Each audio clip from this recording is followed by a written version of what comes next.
আল্লাহর নবী দুনিয়াতে এসে গেছেন। নবীর চাচা আবু লাহাব যখন সুয়াইবা তার বান্দির কাছে ঘোষণা শোনেন, ও আবু লাহাব, আব্দুল্লাহর ঘরে এমন একটা সন্তান জন্ম নিয়েছে, যেই সন্তানটা পুত্র সন্তান, এত সুন্দর, তার দেখা এত সুন্দর, দুই নয়ন যদি তার দিকে তাকানো হয়, ওই নয়ন আর ঘুরিয়ে দুনিয়ার অন্য দিকে দৃষ্টি যাইতে চায় না। কেমন সুন্দর ছিল আমার নবী। এই কথা যখন আবু লাহাব নবীর চাচা শুনলেন, শোনার সাথে সাথে নবীর চাচা আবু লাহাব কলিজাটা শীতল হয়ে যায়। এত খুশি হলেন, এত আনন্দ হলেন। আনন্দ হওয়ার সাথে সাথে নবীর চাচা ওই বান্দি সুয়াইবকে বলল, সুয়াইবা, তুমি আমার ঘরে যে বান্দি ছিল, আজকে তোমাকে আমি আবু লাহাব আজাদ করে দিলাম। আজকে আমি আবু লাহাবকে আজাদ করে দিলাম। এত পরিমাণ খুশি হয়েছে তার বাতিজার কথা শুনে। আবু লাহাব দুনিয়া থেকে যখন বিদায় হয়ে ইন্তেকাল হয়ে যায়, হযরত আব্বাস রাদিয়াল্লাহু তাআলা আনহু, আবু লাহাব ইন্তেকালের পর হযরত আব্বাস রাদিয়াল্লাহু তাআলা আনহু স্বপ্ন যুগে দেখেন। স্বপ্ন দেখার সাথে সাথে আবু লাহাবকে জিজ্ঞাসা করলো, আবু লাহাব, এই পরকালের জিন্দেগি হালত তোমার কেমন চলতেছে? পরকালের জিন্দেগিটা তোমার কাছে কেমন লাগতেছে? সুখীময় না তুমি শাস্তিতে আছো?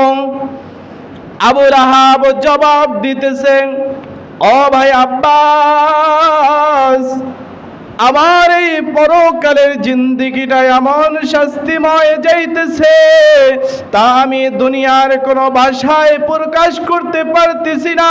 আমার কবরের ভিতরে কঠিন শাস্তি হইতেছে। কিন্তু আব্বাস, তুমি একটা কথা মনে রাখো, যেই দিন আমার বাতিজা দুনিয়ার বুকে আসছে, আমার বান্দি সুয়াইবা আমাকে যখন ঘোষণা জানায়, ওই দিন আমি এত খুশি হয়েছিলাম, ওই খুশির ঠেলায় আমি আবু লাহাব ওই বান্দি সুয়াইবাকে আজাদ করে দিয়েছিলাম। আর ওই বান্দিকে আজাদ করার কারণে আমি প্রতি সোমবার যেই দুইটা আঙ্গুল দিয়ে ইশারা করেছিলাম যে বান্দি তোমাকে আজাদ করে দিলাম, প্রতি সোমবার আমি কবরের ভিতরে ওই দুইটা আঙ্গুল থেকে এত সুন্দর মিষ্টি মধু পানি বের হয়। ওই পানিটা আমি যখনই আমার মুখের ভিতরে দেই, আমার মুখের ভিতরে দেওয়ার সাথে সাথে আমার কষ্ট শীতল হয়ে যায়। সুবহানাল্লাহ, সুবহানাল্লাহ। নবীর ভালোবাসা, নবীর জন্মবিদ্যা শুনে যে খুশি হয়ে গেছে, এই কবরে আমি নবীর খুশির ঠেলায় যে সুয়াইবাকে আমি আজাদ করে দিয়েছি, যেই দুইটা আঙ্গুল দিয়ে আমি ইশারা করেছিলাম, সেই দুইটা আঙ্গুল প্রতি সোমবার এই দুইটা আঙ্গুল থেকে এত মিষ্টি পানি বের হয়। আমি পানি মুখে দেওয়ার সাথে সাথে আমার কলিজাটা শীতল হয়ে যায়, আমার শাস্তি কমে যায়।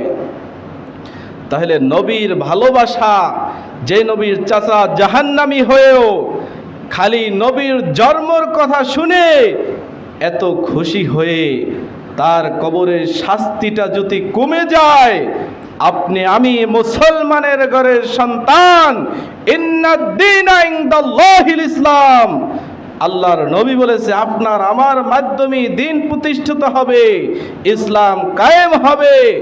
তাহলে আপনি আমি নবীর জন্মেতে এত খুশি না কেন? আপনি আমি খুশি হইতে পারলাম না কেন? আপনি আমি নামাজ ছাড়ি কেন? আপনি আমি মিথ্যা কথা বলি কেন? আপনি আমি এই দুনিয়ার জুলুম করি কেন? আল্লাহ পাক রব্বুল আলামিন আপনার আমার দ্বারা যদি এই প্রশ্নগুলো জিজ্ঞাসা করে, আপনার আমার একটা প্রশ্নের জবাব দেওয়ার কোনো সুযোগ নাই। আল্লাহ পাক রব্বুল আলামিন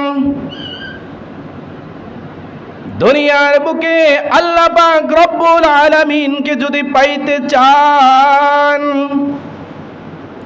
আল্লাহ বলে আমাকে পাইতে হলে দুনিয়ার উচ্চ শিক্ষিত হওয়ার প্রয়োজন নাই, দুনিয়াতে আপনার অতিরিক্ত ডিগ্রির কোনো প্রয়োজন নাই। আপনি দুনিয়ার বুকে যদি হালাল রুজি উপার্জন করতে পারেন, হারাম থেকে বাঁচিয়া থাকতে পারেন, 5 ওয়াক্ত নামাজ আদায় করবেন, মা বাবার খিদমত করবেন, আল্লাহ পাক রব্বুল আলামিন দুনিয়ার বুকে আপনাকে উত্তম ওলি বানিয়ে দিতে পারে। পারে কি পারে না?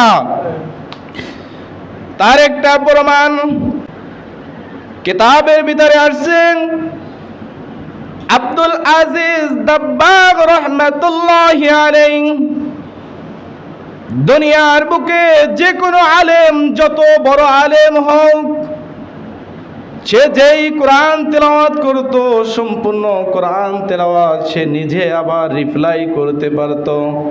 তার কাছে কোরআন থেকে যে কোনো আয়াত জিজ্ঞাসা যদি করা হয়, সে প্রত্যেকটা আয়াতের জবাব দিয়ে দেয়। আবার কেহ যদি কোনো কোরআন তেলাওয়াত করে, কোনখান থেকে কোন সূরা কোন আয়াত তেলাওয়াত করতে পেরেছে, সেটা সে মুখস্থ কোরআন না দেখে বলে দিতেন।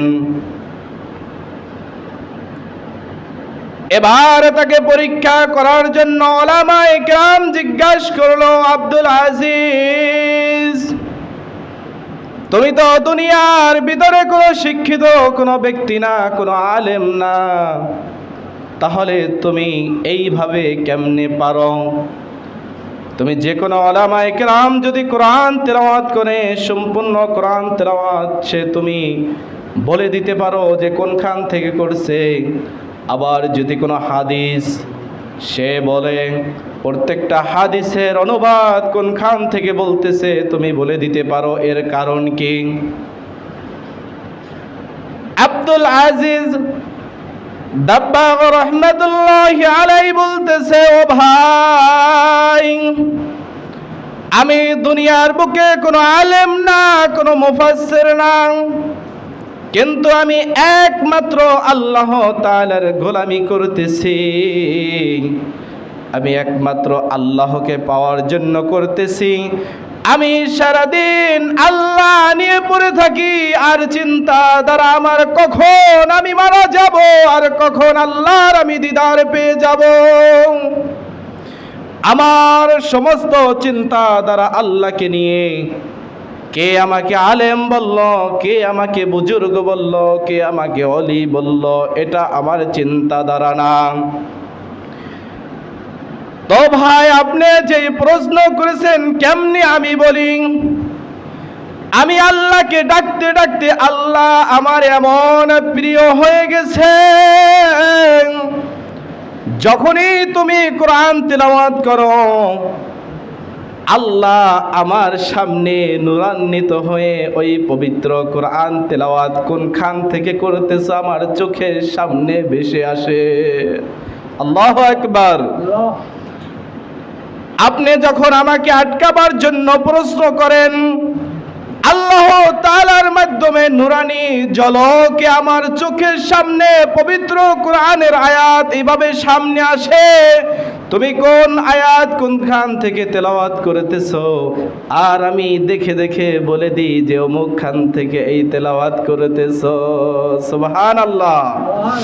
আবার যখন আব্দুল আজিজ জবাব দেয়, আবার যখন তুমি হাদিস তেলাওয়াত করো, আল্লাহ তাআলা নূরের ঝলকের মাধ্যমে আমার চোখের সামনে ওই হাদিসটা সামনে চলে আসে, আর আমি দেখে দেখে বলে দেই এই হাদিসটা কোনখান থেকে রওয়াত হয়েছে, কে বলেছে, কোন হাদিসটা বলতেছো। আল্লাহ যদি পাইতে চাও দুনিয়ার কোন উলামায়ে কিরাম হওয়ার কোনো দরকার নাই। আল্লাহ যদি পাইতে চাও দুনিয়ার আলেম হওয়ার দরকার নাই। তুমি যতটুকু শিখেছো অতটুকুর মধ্যে তুমি সীমাবদ্ধ থেকে আরো জানার চেষ্টা করো, এবং যা জেনেছো সেটা তুমি মানার চেষ্টা করো। দুনিয়ার গুনাহের কাজ ছাড়ো, আখিরাতের কাজ ধরো। আল্লাহ রাব্বুল আলামিন দুনিয়ায় যেই গুনাহ করেছো আল্লাহ তোমার সম্পূর্ণ গুনাহ মুহূর্তের ভিতরেও ক্ষমা করে দিতে পারে। পারে কি পারে না? যেই কথা বলতেছিলাম, এবার আব্দুল আজিজ দাব্বাগ রাহমাতুল্লাহি আলাইহি তাকে প্রশ্ন করা হলো, তুমি কোরআন তেলাওয়াত তোমার চোখের সামনে আল্লাহ নুরানি ঝলক নিয়ে আসে, হাদিস তোমার চোখের সামনে নুরানি ঝলকে নিয়ে আসে, কিন্তু যখন হাদিস কোরআন বাদ দিয়ে ভুল তেলাওয়াত করা হয়, ভুল নিজে বানিয়ে যখন বলে পরীক্ষা করার জন্য, তখন তুমি সেই ভুলটা কেমনে ধরিয়ে দাও? আব্দুল আজিজ দাব্বাগ রাহমাতুল্লাহি আলাইহি বলে, ও ভাই, এটা তো একটা সম্পূর্ণ সহজ প্রশ্ন নিয়ে তুমি হাজির হয়ে গেছো। তুমি কি জানো না আমি আল্লাহ এবং আল্লাহর রাসূলের এক প্রেমিক? তুমি কি জানো না আমার অন্তরের ভিতরে রাসূলের ভালোবাসা, আল্লাহর ভালোবাসা ছাড়া আর কিছুই নাই? যখনই ভুল প্রশ্ন নিয়ে আসে তখনই আমার চক্ষু দুইটার সামনে আর নূরের ঝলক আসে না। তখনই আমি বুঝতে পারি এটা আমাকে পরীক্ষা করার জন্য তোমরা চলে এসেছো।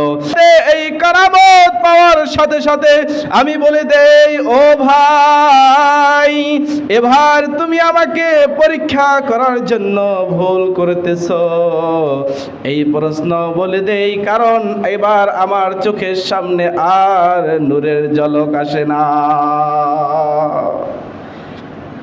এজন্য আল্লাহর ওলি যদি আপনি হইতে চান তাহলে নবীর ভালোবাসা আগে অন্তরে পয়দা করেন। নবীর ভালোবাসা আগে থাকতে হবে।